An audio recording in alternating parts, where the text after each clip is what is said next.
আল্লাহ নবী সাল্লাল্লাহু আলাইহি সাল্লাম বলেছেন যে দুইটা জিনিস তোমাদেরকে নূর দান করবে। একটা হলো উযু, যে ব্যক্তি উযু করে নামাজ পড়ে ওই উযু করার জায়গাগুলা কিয়ামতের ময়দানে আলোকিত হয়ে যাবে, নূর হবে।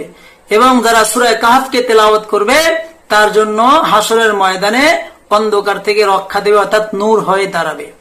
এই জন্য আমরা সূরা কাহফকে বৃহস্পতিবার অর্থাৎ শুক্রবারে আমরা কি করব? তেলাওয়াত করব। যে ব্যক্তি সূরা কাহফ তেলাওয়াত করবেন অথবা সূরা কাহফের প্রথম 10টি আয়াত তেলাওয়াত করবেন, আল্লাহ রাব্বুল আলামিন তাকে দাজ্জালের ফিতনা থেকে আল্লাহ তাআলা তাকে রক্ষা দান করবেন। কত বড় ভয়াবহ দাজ্জাল যখন আবির্ভাব হবে, মানুষ ঈমান হারা হয়ে যাবে।